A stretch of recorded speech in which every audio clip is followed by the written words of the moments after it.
Assalamualaikum warahmatullahi wabarakatuh. Halo teman-teman semua, perkenalkan nama saya Arif Budimansyah. Saya adalah mahasiswa ilmu komunikasi semester 2 dari Universitas Islam Negeri Sunan Ampel, Surabaya. Video ini saya buat untuk memenuhi UTS Sosiologi Komunikasi.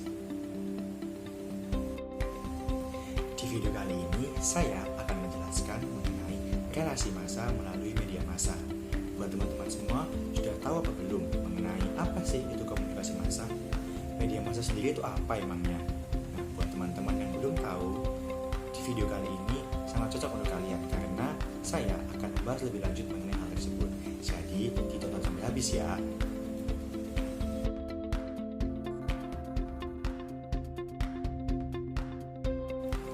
Oke, yang pertama kita akan membahas mengenai definisi dari komunikasi massa. Komunikasi dalam konteks massa atau yang biasa dikenal dengan komunikasi massa itu memiliki banyak arti dan juga banyak definisi menurut para ahli. Misalnya dari Bittner. Bittner di sini menjelaskan bahwa mass communication is messages communicated through a mass medium to a large number of people. Atau yang bisa diusahakan artinya adalah komunikasi massa adalah proses penyampaian pesan melalui media massa ke banyak orang. Seperti itu. Little John juga mengatakan bahwa ketika proses melakukan komunikasi massa ini itu perlu adanya pemanfaatan media. Nah, media yang digunakan dalam pemanfaatannya itu berupa baik media cetak seperti koran dan juga majalah, lalu ada media elektronik seperti televisi dan radio, dan juga media online ya seperti Facebook, Instagram, Twitter, WhatsApp dan lain-lain. Dengan adanya peran sosial media saat ini itu bisa memberi dukungan kepada interaksi sosial dan juga membuat dialog itu menjadi lebih interaktif. Nah, komunikasi massa itu juga memiliki beberapa unsur ya teman-teman, seperti ada komunikator, ada pesan, ada media massa, ada komunikan, ada gatekeeper, dan juga ada feedback. Yang pertama ada komunikator, yaitu orang atau pihak yang menjadi sumber informasi yang nantinya itu akan menyebarkan informasi dari ke komunikan-komunikan. Lalu yang kedua ada informasi atau pesan. Ini adalah isi berita atau informasi yang nantinya akan disampaikan ke komunikan melalui media massa tadi oleh si komunikator. Yang ketiga ada media massa. Media massa di sini berperan sebagai alat atau sarana untuk menyalurkan dari komunikator ke komunikan.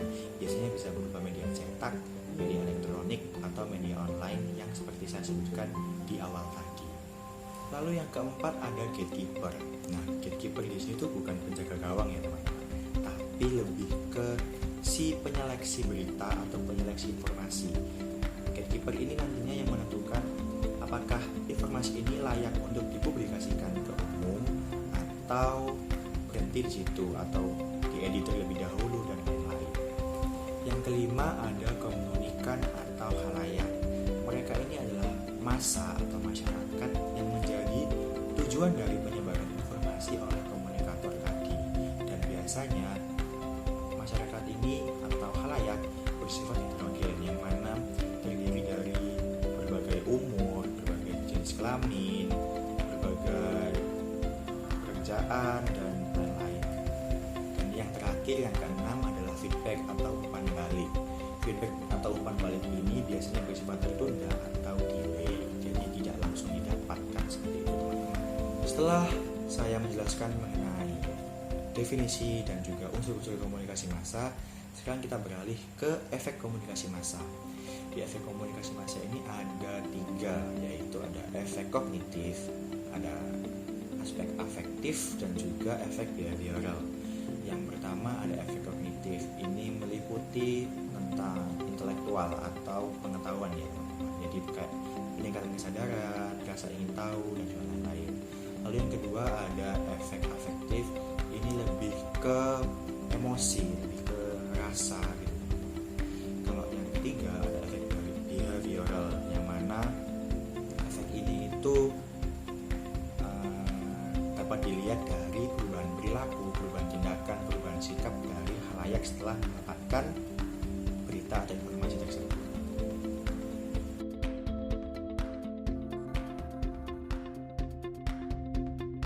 Nah, sekarang saatnya kita kita beralih ke topik lain, yaitu media massa itu apa. Kalian pasti penasaran, dari tadi kita nyebut media massa. Nah, media massa sendiri itu apa sih? Di sini saatnya kita akan mengetahui lebih lanjut mengenai media massa itu apa. Di buku Teori Komunikasi Massa milik Dennis McCoy dijelaskan bahwa media massa itu merujuk kepada alat untuk berkomunikasi secara terbuka yang terorganisir dalam jarak jauh dan kepada banyak orang dalam waktu yang singkat. Nah, media massa ini merupakan sarana atau alat untuk menyebarkan informasi kepada masyarakat. Sedangkan menurut Burhan Bumin sendiri, media massa itu diartikan sebagai media komunikasi dan informasi yang melakukan penyebaran informasi secara massal dan juga dapat diakses oleh masyarakat luas dan banyak. Baik ditinjau dari sini makna, media massa itu merupakan alat atau sarana yang menyebarluaskan isi, berita, opini, komentar, hiburan, dan juga lain sebagainya. Nah, menurut Cangara, media itu adalah alat atau sarana yang digunakan untuk menyampaikan pesan dari komunikator ke komunikan atau khalayak. Sedangkan media massa sendiri adalah alat yang digunakan dalam penyampaian pesan dari sumber atau komunikator kepada khalayak atau komunikan dengan menggunakan alat-alat komunikasi seperti surat kabar, radio, televisi, dan lain-lain.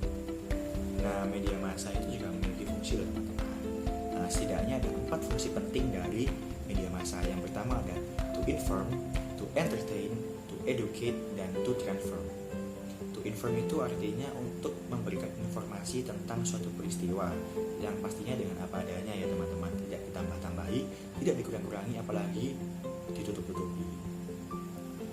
Lalu to entertain yang mana memberikan hiburan.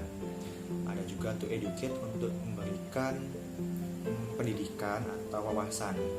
Lalu ada yang terakhir itu to transform yang mana memberikan perubahan, yang mana perubahan ini itu diharapkan perubahan yang baik ke depannya.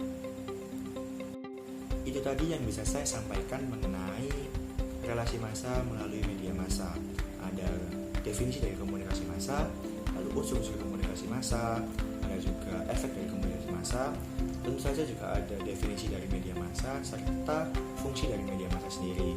Semoga ilmu-ilmu yang sudah saya sampaikan tadi dapat berguna kepada kalian, dan jangan lupa untuk like dan komen video ini, jangan lupa share juga ke teman-teman kalian, dan jangan lupa juga untuk subscribe channel saya supaya berkembang lebih.